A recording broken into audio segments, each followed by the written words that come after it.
I think I want to start just by acknowledging that even though there's like loud Bhangra music right on the other side of that door, this is exactly what it's like. This is exactly what it's like, that behind closed doors, there's intense suffering, there's heartbreak and sorrow, and all of it is meant to be kept behind closed doors, all while keeping up that facade, that appearance, that one too many of us are familiar with, right? The silencing and the heavy focus on image. I think there's a saying that a lot of women sometimes, they give the sikya to the younger girls. They say, "Saade ghar ki gal bahar nahi jani chahiye," right? So AKA, keep it quiet. Don't let anyone know what's going on behind closed doors, all the while that individual is suffering. I know I went a little on a tangent there, but to speak about your original question, I think that a lot of times clients come into session and they'll say, "I need coping strategies. Can you help me cope? My spouse has an anger problem." He doesn't mean it, it's just he's been through XYZ as a kid. His dad's like this. It's all projected, it's displaced. I know where it's coming from, he doesn't mean it. And then we'll take some time and we'll go, is that really something you need to learn to cope with? Or is there something more going on here? And slowly, slowly, as that trust is built and the person starts to reclaim parts of themselves, they'll go, this is abuse. Maybe it doesn't look like the depictions, but nonetheless, it's still abuse. Verbal, emotional, financial, psychological abuse is abuse. So I think that's probably one of the less visible impacts, is that it starts to, the blame gets internalized, they're told to keep it quiet, and until you enter that therapy office, you might not even be able to call it what it is. What are your thoughts? To cultural components? Yes. Yeah, so I suppose in the South Asian culture, there's a heavy focus on protecting the familial image, regardless of if the individuals are suffering. So that keeps the suffering going. It keeps existing within that vacuum because it silences the individual who's receiving the abuse and suffering from the abuse. I think the main component is that there's such a mental health stigma in our culture, so that everything we've gone through, the intergenerational trauma, the stuff that happens in our own childhoods, it all gets repressed. And then individuals will either switch into becoming reactive and angry, fight mode, the blood rushes to their extremities and that's where the abuse comes from, or they'll go to the other end of the spectrum and they'll become very submissive and very subdued, and we call that fawning. Both are an attempt to create safety. Both are an attempt to fill unmet needs, voids, past traumas, but they're going about it in the wrong way because the dialogue's never been there. There's no mental health resourcing. It's frowned upon to ever go to a parent and say, "Hey, I have anxiety, I have depression." So all in all, I think the cultural stigma about mental health is a big issue. The toxic masculinity patterns, those make it that much more harder for individuals who have had trauma. Then it turns into the anger, which is where the abuser is born. There's a lot of internalized misogyny. So I often say that patriarchy isn't kept alive by the men. It's the women who are fanning the flames of patriarchy. And what I mean by that is when a woman is suffering, she will first go to her fellow woman for help. She's not really going to go to the brother. The brother might have too big a group. She'll often go to whoever's closest in proximity. That's going to be your sas, your mother-in-law, that's going to be your nanan, sister-in-law. And more often than not, blame shifting. They blame the victim. So I implore anyone who has a sister-in-law or a daughter-in-law, if someone comes to you, give her the right sahara, give her the right support, and really take a moment to think, what patterns do you want to perpetuate? There's a big mentality amongst the older generation that I suffered, so you have to suffer. And that's why when that young girl comes to you for support, you give her all the wrong advice. You tell her to tolerate. You give her more of what she's conditioned to do, to keep the peace, to be the thermostat. And that's where things get dangerous. Something comes to mind for clients that come into my practice. I speak to a lot of individuals who are second-generation immigrants. So a lot of times we spend a few sessions just going, how the heck is this my life? I already watched this movie.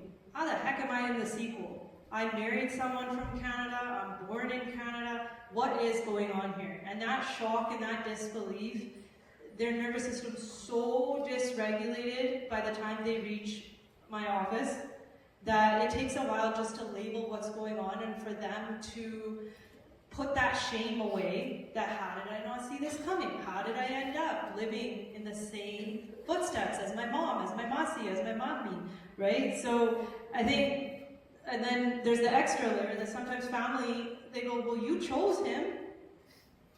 You chose him. So as if that's some sort of shield for nothing going wrong. But we have to remember that we're still pretty fresh into this healing thing. And even though if we're having love marriages, we're still children of individuals who mostly had pretty unhappy arranged marriages. So that trickles down, it's going to show up. I think healing, like I mentioned, the nervous system, I think you need to get in touch with a trauma-informed practitioner. A lot of what you go through gets stuck in your body. It manifests as illness. All that stress or that cortisol, eventually it turns into a lot of issues with your body functioning, your nervous system dysregulated. When it's been dysregulated, you're kind of disassociated. So doing the body work, getting in touch with a practitioner who knows how to guide you through that, and I think kind of reclaiming your identity, because you start to exist in the identity of the abuse and the entire environment. Because in our culture, it's not just one person, it's the entire collective. It's the family, it's the extended family, sometimes it's your own family, like I mentioned. And they'll do a lot of guilt tripping, a lot of spiritual bypassing. So they'll say, "Rab jo bhi karda changele karda." But sometimes that's not true. You're hitting all the tropes. Yeah. Yeah. And I feel like reclaiming your identity means also reestablishing your relationship with God. Because sometimes you're going, well, why me? Why did God put me through this? Or you're being guilt tripped and you're going, well, am I bad? You've internalized that. You've been gaslit so much, you start to question, am I the bad guy? So I think it takes time to release that blame and reestablish your connection with yourself. But definitely, yeah, getting in touch with a practitioner who knows how to guide you through that. Yeah, I think it's really important too, and I think boundaries really help, and also removing people that are in your vicinity that are supporting and giving them, having space, leaving those systems, and just being able to heal with peace and quiet without all of that noise, I feel like is a big part of healing. Because if you are around people that are constantly reinforcing your suffering, then oftentimes like you're not able to heal. It's just picking at that scab.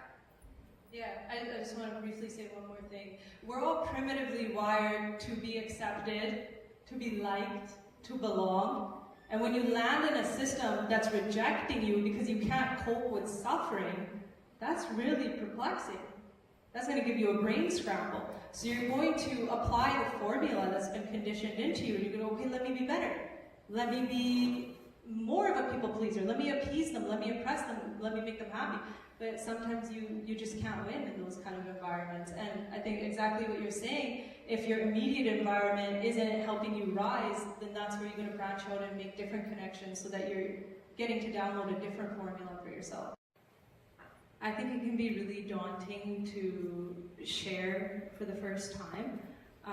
One thing that I've discussed in the past is, taking a moment to decide, do you want it to be a big share, a medium share, or a small share? So what that means is, a small share would be like, I've been really stressed out lately. Do you think you could hold me accountable to maybe checking in with you every 2 weeks? A medium share would be, there's some stuff going on in my relationship. I never thought this kind of stuff would be going on. Let's meet up. Big share would be disclosing what's going on with a trusted individual. I think baby steps, not thinking too far ahead, and something's better than nothing. That's a good motto to go by. But definitely remembering that there's helplines, there's counselors, and hopefully there's good people in your circle that will be able to hold space for you appropriately.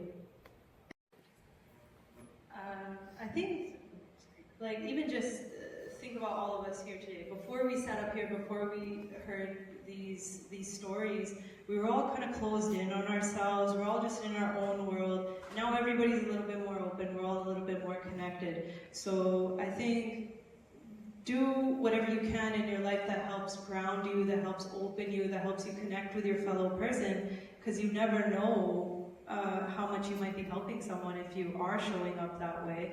And you know, sometimes you see people and you're like, oh, these are counselors, these are mental health practitioners, so they know, or somehow they're more qualified to speak on these things. But all of us have a compassionate heart. I see some very lovely, compassionate faces here. So I think that if we can sit here and share some things, as the whole panel is, then I think all of you can definitely make a difference as well, just being a little bit more open, a little bit more engaged with one another. Top of your head to the tips of your toes. Try to just gently notice.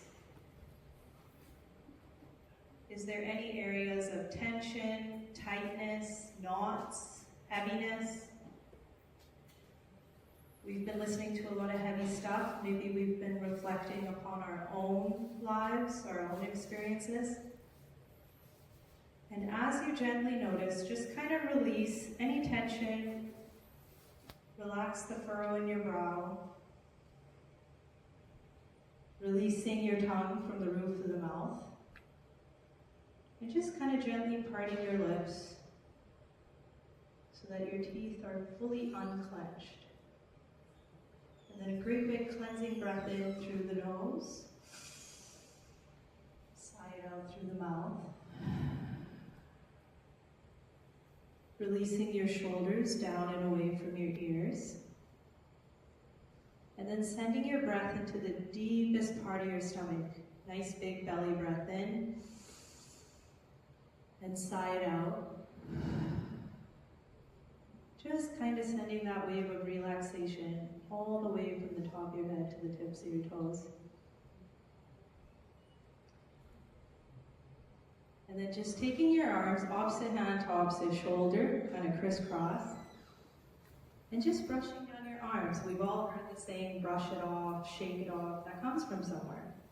A lot of cultural groups still do that. They brush, they shake, they move. Emotions meet motion. So we don't want anyone walking out of here feeling full up with emotions. And then just feel free to shake out your hands. One last big cleansing breath in. And out.